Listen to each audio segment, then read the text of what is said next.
Hello दोस्तों, नमस्कार। बहुत बहुत स्वागत है आपका हमारे यूट्यूब चैनल हिंदी एकेडमी परिवार में। कैसे हैं आप सब? आशा करते हूँ अच्छे होंगे, स्वस्थ होंगे और खूब मन लगा करके पढ़ाई कर रहे होंगे, अपने लक्ष्य के प्रति निरंतर आगे बढ़ते होंगे। तो दोस्तों, कैसे चल रही है आप सबकी तैयारी और आप सबकी प्रैक्टिस? तो आज हम लेके आए हैं हिंदी व्याकरण। और दोस्तों, जो भी भाई बहन चैनल पे पहली बार हैं वे चैनल को सब्सक्राइब कर लें, बेल आइकन प्रेस कर लें, जिससे हमारे वीडियोज़ की हर नोटिफिकेशन मिलती रहे।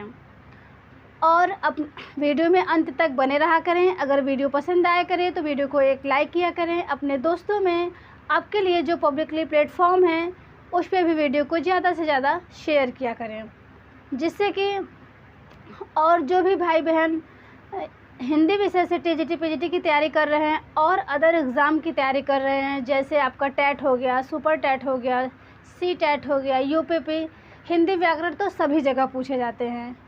तो दोस्तों, यहाँ से आप हिंदी व्याकरण भी पढ़ सकते हैं, ठीक है? तो यहाँ से आप प्रैक्टिस लगा सकते हैं। तो चलिए आज की क्लास को कंटिन्यू करते हैं बिना देर किए हुए।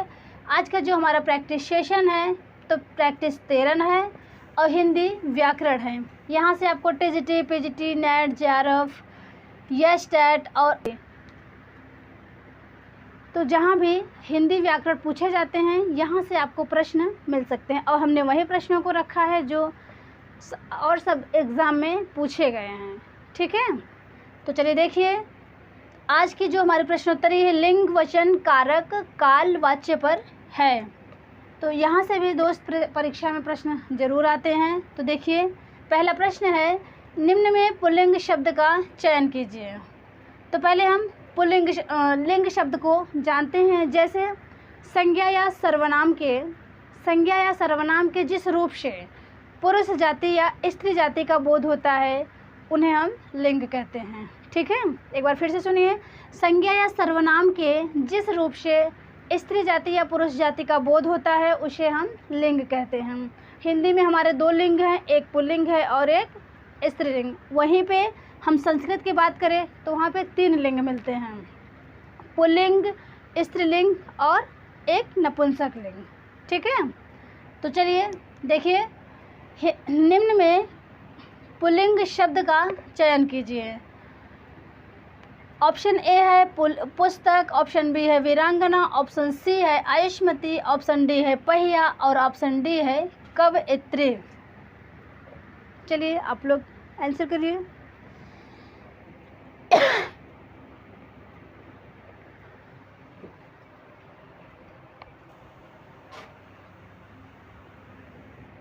चलिए ऑप्शन करिए।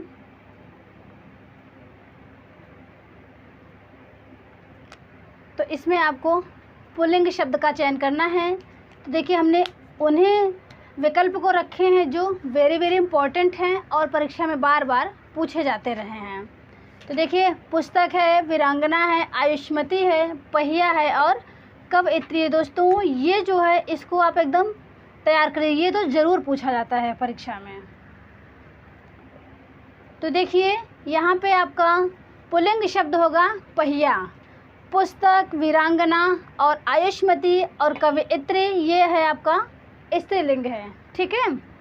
और बाकी जो पहिया है ये पुल्लिंग है। और इनमें कुछ पुल्लिंग शब्द और हैं, जैसे आपका पानी हो गया, व्यय हो गया, व्यय शब्द, और ये दही हो गया, दही वाक्य बना के दे देगा, दही खट्टा है, दही खट्टी है, तो आप दही खट्टा है पे मारिएगा, दही शब्द पुल्लिंग है, ठीक है? चलिए प्रश्न 2 देखते हैं। निम्न में स्त्रीलिंग शब्द है, निम्न में स्त्रीलिंग शब्द है, वहाँ पे आपने पुल्लिंग शब्द का चयन किया और प्रश्न 2 में स्त्रीलिंग शब्द बताना है। ऑप्शन ए है, देखिए, प्रार्थना, प्रस्तावना, व्याख्या, विज्ञप्ति, मृत्यु, रेणु, ये आपका स्त्रीलिंग शब्द है या फिर पुल्लिंग। ऑप्शन बी है मधु, हेतु, सेतु, व्याख्यान, वारी, जलधि, मुनि, रवि, शशि। ऑप्शन सी है समाज, पर्यवेक्षण, सोमवार, छात्रावास, अकाल, अम्बोज। ऑप्शन डी है स्वाध्याय, उपहार, लाघव, विहार, परिवर्तन, अंतर्धान। चलिए इनमें आंसर करिए, किस विकल्प के सारे शब्द जो हैं वे स्त्रीलिंग हैं।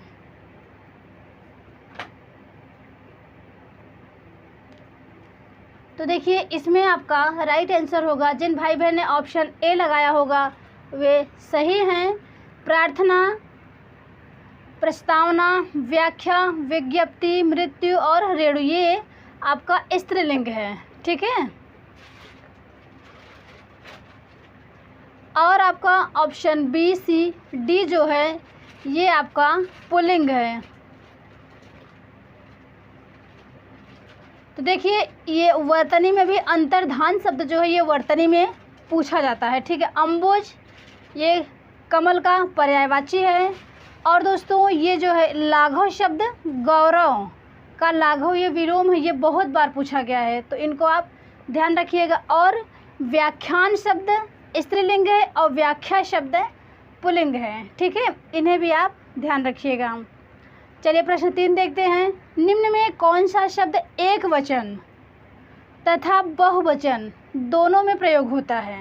निम्न में कौन सा शब्द एक वचन तथा बहुवचन दोनों में प्रयोग हो सकता है? बताइए। बालिका है, मुनि है, बेटा है, लड़का है।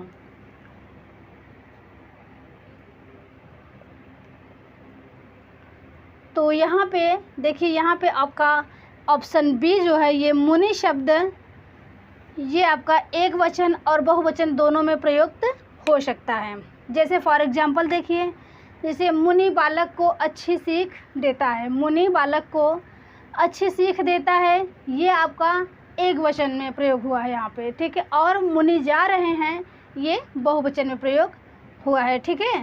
एक बार फिर सुन लीजिए, मुनि जा रहे हैं आपका बहुवचन में है और मुनि बालक को अच्छी सीख देता है ये एक वचन में है, ठीक है। चलिए प्रश्न 4 देखते हैं। वह द्वार द्वार भीख मांगता चलता है।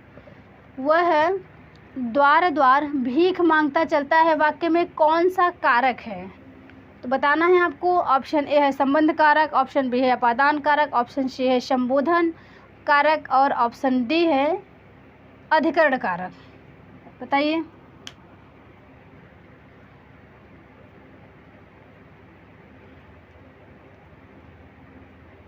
चलिए आप सब दोस्तों जल्दी अपना आंसर गेस कर लिया करिए, टाइम बहुत हो जाता है, प्रश्न कम हो पाते हैं, तो इसलिए आज जल्दी जल्दी आगे बढ़ेंगे। देखिए, वह द्वार द्वार भीख मांगता चलता है, तो यहाँ पे आपका राइट आंसर हो जाएगा ऑप्शन डी अधिकरण कारक, ठीक है। अधिकरण कारक का चिन्ह में और पर होता है, यहाँ पे में और पर का लोप हो गया है। वह द्वार द्वार पर भीख मांगता चलता है, तो यहाँ पे अधिकरण कारक होगा। और अपादान कारक वहाँ होता है जहाँ पे अलगाव होता है, ठीक है। जहाँ पे अलगाव होता है वहाँ पे अपादान कारक होता है। चलिए प्रश्न 5 देखते हैं। लड़का पेड़ से गिरा। लड़का पेड़ से गिरा वाक्य में कारक बताइए। संप्रदान कारक, कर्म कारक, अपादान कारक और करण कारक। चलिए आप सब अपने आंसर करिए।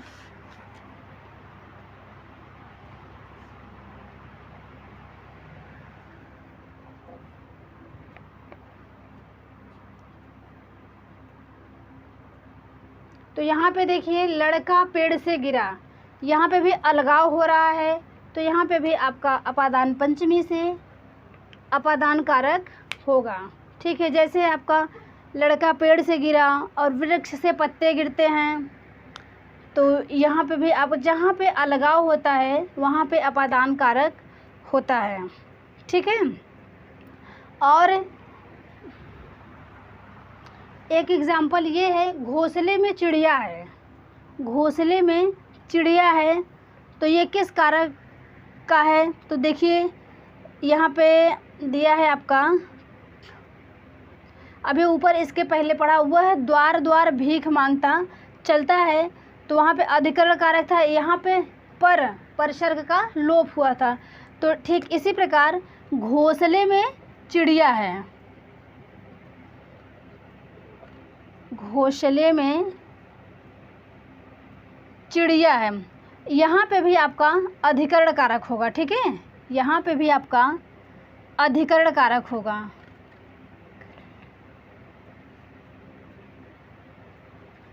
अधिकरण। ठीक है, तो देखिए घोंसले में चिड़िया है तो इसका चिन्ह होता है में और पर, तो यहाँ पे घोंसले में चिड़िया है, यहाँ पे अधिकरण कारक होगा। चलिए देखिए कुछ हमने नोट लिखा हुआ है दोस्तों। ये शब्द जो हैं बाल, दर्शन, आशु, प्राण, हस्ताक्षर, दाम, समाचार, लोग, ये हमेशा बहुवचन में प्रयुक्त किए जाते हैं। ये सदैव बहुवचन में प्रयोग होते हैं, तो इन्हें आप नोट कर लीजिए। दर्शन शब्द हमेशा पूछा जाता है, बहुत बार पूछा गया है। और आशु, प्राण, हस्ताक्षर, दाम, समाचार, लोग, ये बहुवचन के शब्द हैं, सदैव बहुवचन में रहते हैं, इनका वचन परिवर्तन नहीं होता। चलिए आगे बढ़ते हैं, इनको आप नोट कर लीजिए।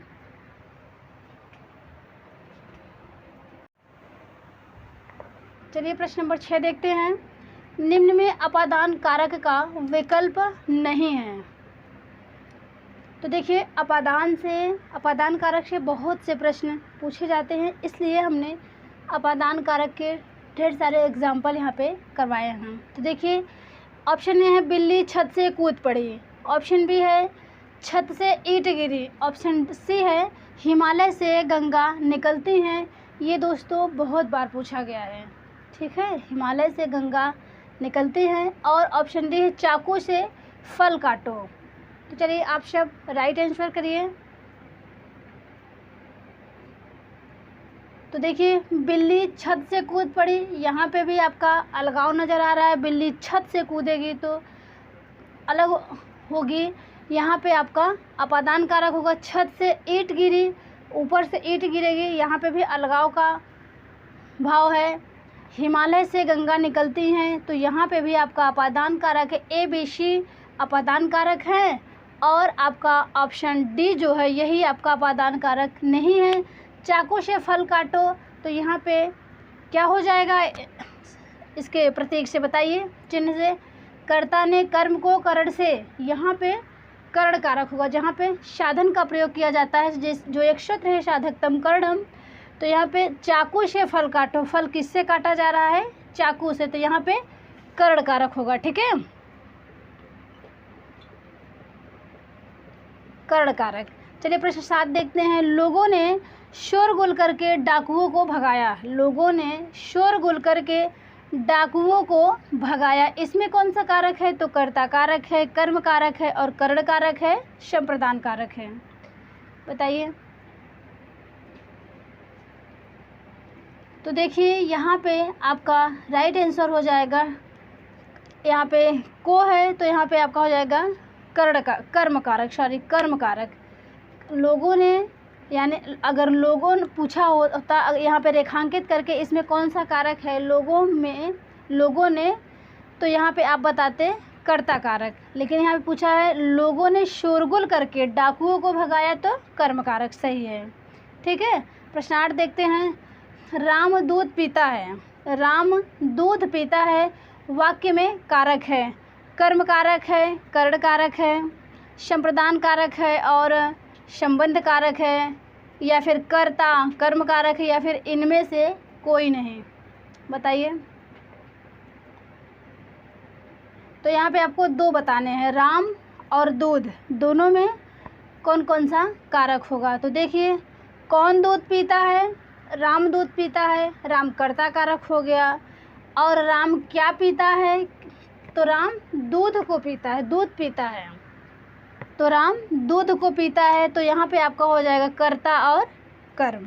ठीक है, प्रश्न 9 देखते हैं। राम आम खाता है, राम आम खाता है वाक्य में कौन सा रूप है, तो यहाँ पे आपको बताना है कर्मवाच्य, कर्तृवाच्य और भाववाच्य, इनमें से कोई नहीं। तो दोस्तों यहाँ पे आपका कर्तृवाच्य हो जाएगा। ठीक है, राम आम खाता है, तो यहाँ पे कर्तृवाच्य हो जाएगा। चलिए प्रश्न 10 देखते हैं। निम्न में कर्तृवाच्य का विकल्प नहीं है, निम्न में कर्तृवाच्य का विकल्प नहीं है, यहाँ पे नहीं शब्द को ध्यान दीजिएगा। राघव पुस्तक पढ़ता है, वागेश लिख नहीं सका, सीता ने अपनी बहन को पढ़ाया, मुझसे उठा नहीं गया, मुझसे उठा नहीं गया। तो बताइए इनमें कौन सा विकल्प है जिसमें कर्तृवाच्य का प्रयोग नहीं हुआ है। तो देखिए, राघव पुस्तक पढ़ता है, तो पुस्तक पढ़ने का काम राघव कर रहा है, यहाँ पे कर्तृवाच्य है, यहाँ पे राघव करता है। वागेश लिख नहीं सका, यहाँ पे लिख नहीं सका वागेश, तो यहाँ पे ये आपका कर्ता हो गया, कर्तृवाच्य ये भी है।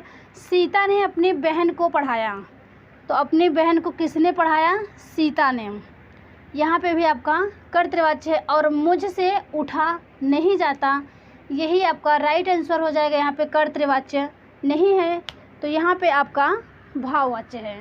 ठीक है, यहाँ पे देखिए भाव व्यक्त किया, मुझसे उठा नहीं गया, तो यहाँ पे आपका भाववाच्य है।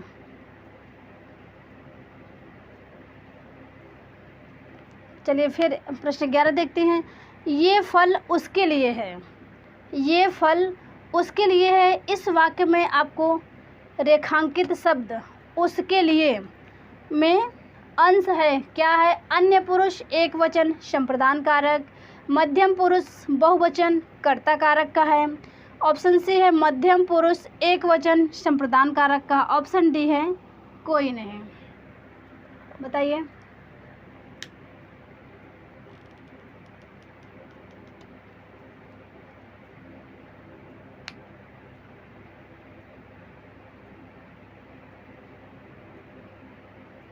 तो इसमें देखिए, ये फल उसके लिए है, इस वाक्य में आपका राइट आंसर हो जाएगा अन्य पुरुष एक वचन संप्रदान कारक, यही आपका सही है।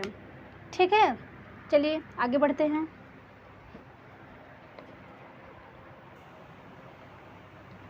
चलिए प्रश्न नंबर 11 देखते हैं। निम्न में पूर्ण भूतकाल का सही विकल्प है, निम्न में पूर्ण भूतकाल का सही विकल्प है। वह मोहन को मारा था, वह मोहन को मारा था। मीना सो रही थी, वह पढ़ा होगा। ऑप्शन सी है यदि बारिश होगी तो फसल अच्छी होगी। फिर से देखिए, यदि बारिश होगी तो फसल अच्छी होगी। बताइए इनमें कौन सा विकल्प है जो पूर्ण भूतकाल का है।